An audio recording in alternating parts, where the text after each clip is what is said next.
ಮೈಸೂರಿನ Radisson blue hotel ಅಲ್ಲಿಂದಲೇ ದರ್ಶನ್ ಅವ್ರನ್ನ ಕರ್ಕೊಂಡ್ಬಂದಿದ್ದು. ಅಲ್ಲೇನೋ ಜಿಮ್ ಮಾಡ್ತಾ ಇದ್ರು ಅವರು. ಯಾವುದೂ ಕೂಡ ಇದರ ವಿವರಗಳು ಗೊತ್ತಿರಲಿಲ್ಲ. ನೇರವಾಗಿ ಪೊಲೀಸರು ಹೋಗಿ ಅಲ್ಲಿಂದ ಅವ್ರನ್ನ ಕರ್ಕೊಂಡ್ಬಂದಿದ್ದು.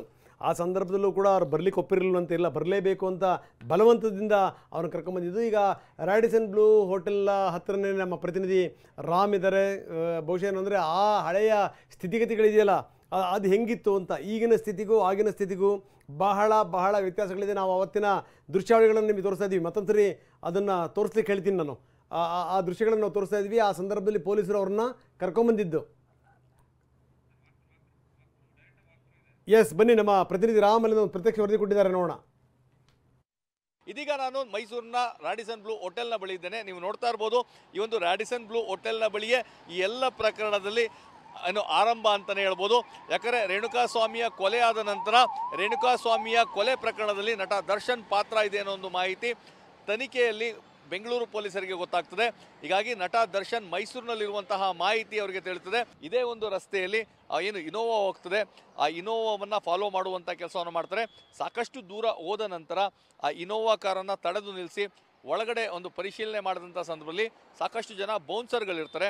ಆ ಬೌನ್ಸರ್ಗಳೆಲ್ಲರೂ ಸಹ ನಟ ದರ್ಶನ್ಗೆ ರಕ್ಷಣೆಯನ್ನು ಕೊಡಲಿಕ್ಕೆ ನೇಮಕಗೊಂಡಿರುವಂಥ ವಿಚಾರ ಗೊತ್ತಾಗ್ತದೆ. ಇದರಿಂದಾಗಿ ಕಂಪ್ಲೀಟಾಗಿ ದೃಢವಾಗ್ತದೆ. ನಟ ದರ್ಶನ್ ತಂಗಿರುವಂತಹ ಆ ಒಂದು ಕೊಠಡಿಯನ್ನು ತೋರಿಸುವಂತೆ ಹೇಳ್ತಾರೆ. ಆ ಒಂದು ಬೌನ್ಸರ್ಗಳೇ ಆ ಒಂದು ಕೊಠಡಿಯನ್ನು ಪೊಲೀಸರಿಗೆ ತೋರಿಸ್ತಾರೆ. ಆ ಬಾಗಿಲನ್ನು ಬಡದಂಥ ಸಂದರ್ಭದಲ್ಲಿ ದರ್ಶನ್ ಸಹಾಯಕ ಬಾಗಿಲನ್ನು ತೆಗಿತಾರೆ. ದರ್ಶನ್ ಸ್ನಾನ ಮಾಡ್ತಾ ಇರೋ ಬಗ್ಗೆ ಮಾಹಿತಿಯನ್ನು ನೀಡ್ತಾನೆ. ಅದಾದ ನಂತರ ಪೊಲೀಸರು ನಟ ದರ್ಶನನ್ನು ಅಲ್ಲಿಂದ ಸ್ನಾನದ ಕೊಠಡಿಯಿಂದ ಕರೆಯುವಂತೆ ಆ ಸಹಾಯಕನಿಗೆ ತಿಳಿಸ್ತಾರೆ. ಆದರೆ ಆ ಸಹಾಯಕ ಅದಕ್ಕೆ ಒಪ್ಪೋದಿಲ್ಲ. ಇಲ್ಲ, ಅವ್ರು ಬರೋ ತನಕ ಕಾಯೋಣ ಅಂತೇಳಿ. ಆದರೆ ಪೊಲೀಸರು ಅದಕ್ಕೆ ಒಪ್ಪೋದಿಲ್ಲ. ಬಾಗಿಲನ್ನು ಬಡಿತಾರೆ. ಆಚೆ ಬಂದಂತಹ ದರ್ಶನ್ ಮೊದಲು ಶಾಕ್ ಆಗಿ ಕೇಳುವಂಥದ್ದು ಯಾವ ಕಾರಣಕ್ಕೆ ಬಂದಿರೋ ಅಂತೇಳಿ. ಅವರೆಲ್ಲ ಬೆಂಗಳೂರಿಗೆ ಹೋಗಿ ಮಾತನಾಡೋಣ ಅಂತ ಹೇಳ್ತಾರೆ. ಆ ಸಂದರ್ಭದಲ್ಲಿ ಇಲ್ಲ, ನನ್ನದು ಯಾವುದೇ ತಪ್ಪು ಇಲ್ಲ, ನಾನೇನು ತಪ್ಪು ಮಾಡಿಲ್ಲ ಅಂತ ಹೇಳುವಂತಹ ಪ್ರಯತ್ನಕ್ಕೆ ದರ್ಶನ್ ಮುಂದಾಗುವಂಥದ್ದು. ಆ ಸಂದರ್ಭದಲ್ಲಿ ಪೊಲೀಸರು ಎಲ್ಲವನ್ನ ಬೆಂಗಳೂರಲ್ಲಿ ಮಾತನಾಡೋಣ ಅಂತೇಳಿ ಇದೇ ಒಂದು ರಾಡಿಸನ್ ಬ್ಲೂನ ನೀವು ಮೇಲ್ಭಾಗದಲ್ಲಿ ನೋಡ್ತಾ ಇರ್ಬೋದು. ಅಂದರೆ ಐಷಾರಾಮಿ ಕೊಠಡಿಗಳೇನಿರ್ತದೆ ಆ ಕೊಠಡಿಯಿಂದ ದರ್ಶನನ್ನು ಕರೆದುಕೊಂಡು ಹೋಟೆಲ್ನ ಹೊರಭಾಗಕ್ಕೆ ಬರ್ತಾರೆ. ಆ ಒಂದು ಸಂದರ್ಭದಲ್ಲಿ ಅಲ್ಲೇ ಏನು ಐಷಾರಾಮಿ ದರ್ಶನ್ ಡಿಪೆಂಡರ್ ಕಾರು ಸಹ ನಿಂತಿರ್ತದೆ. ಅದರಲ್ಲಿ ಹೋಗೋಣ ಅಂತ ದರ್ಶನ್ ಹೇಳುವಂಥದ್ದು. ಆದರೆ ಪೊಲೀಸರು ಅದಕ್ಕೆ ಒಪ್ಪೋದಿಲ್ಲ. ಇಲ್ಲ, ನಮ್ಮ ಜೀಪ್ನಲ್ಲೇ ಹೋಗೋಣ, ಅದರಲ್ಲಿ ಬೇಡ ಅಂತ ಹೇಳ್ತಾರೆ. ಸೊ ಅದರಲ್ಲೇ ಅಂದರೆ ನನ್ನ ಕಾರ್ನಲ್ಲೇ ಹೋಗೋಣ ಅಂತೇಳಿ ದರ್ಶನ್ ರಿಕ್ವೆಸ್ಟ್ ಮಾಡಿದ್ರು ಸಹ ಪೊಲೀಸರು ಒಪ್ಪೋದಿಲ್ಲ. ಇದೇ ರಾಡಿಸನ್ ಬ್ಲೂ ಹೋಟೆಲ್ನಿಂದ ತಮ್ಮದೇ ಜೀಪ್ನಲ್ಲಿ ದರ್ಶನ್ನ ಕರೆದುಕೊಂಡು ಬೆಂಗಳೂರಿಗೆ ಹೋಗ್ತಾರೆ.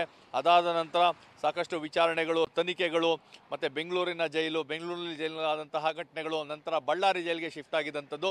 ಅದಾದ ನಂತರ ಜಾಮೀನನ್ನು ಪಡೆದುಕೊಂಡು ಮತ್ತೆ ದರ್ಶನ್ ಹೊರಗೆ ಬಂದಂಥದ್ದು, ಮೈಸೂರಿಗೆ ಬಂದಂಥದ್ದು, ಮತ್ತು ಡೆವಿಲ್ ಸಿನಿಮಾದಲ್ಲಿ ಭಾಗಿಯಾಗಿದ್ದಂಥದ್ದು. ಇವೆಲ್ಲ ಘಟನೆಗಳು ಆಗಿತ್ತು. ಇದಾದ ನಂತರ ಏನು ಆ ಜಾಮೀನಿತ್ತು, ಆ ಜಾಮೀನನ್ನೇ ಸುಪ್ರೀಂ ಕೋರ್ಟ್ ರದ್ದುಗೊಳಿಸಿದ್ರಿಂದಾಗಿ ಮತ್ತೆ ದರ್ಶನನ್ನು ವಶಕ್ಕೆ ಪಡಿಸ್ಕೊಳ್ಳಲಿಕ್ಕೆ ವಿಶೇಷ ತಂಡವನ್ನು ರಚಿಸಲಾಗಿದೆ. ಅದೇ ರೀತಿಯಾಗಿ ಏನು ಕಾರ್ಯಾಚರಣೆ ಹಿಂದೆ ಆಗಿತ್ತು ಆ ರೀತಿಯಾಗಿ ದರ್ಶನನ್ನು ವಶಕ್ಕೆ ಪಡಿಸ್ಕೋತಾರ ಅಥವಾ ದರ್ಶನೇ ಈಗಾಗಲೇ ಏನು ಜಾಮೀನು ರದ್ದಾಗಿರುವಂಥ ವಿಚಾರ ಗೊತ್ತಿ ಪೊಲೀಸರ ಮುಂದೆ ಶರಣಾಗ್ತಾರ, ಕಾದು ನೋಡಬೇಕಾಗಿದೆ. ಕ್ಯಾಮ್ರಾ ಪರ್ಸನ್ ಪ್ರಮೋದ್ ಜೊತೆ ರಾಮ್, TV9 ಮೈಸೂರು. ಸೊ ಆವತ್ತಿನ ಸಂದರ್ಭ ಅದನ್ನು ರಾಮ್ ಹೇಳ್ತಾ ಇದ್ರು. ಜೊತೆಗೇನು ಅಂತಂದರೆ ನಾವು ಒಂದಷ್ಟು ವಿವರಗಳನ್ನು ಕೊಡ್ತಾ ಇದ್ದೀವಿ.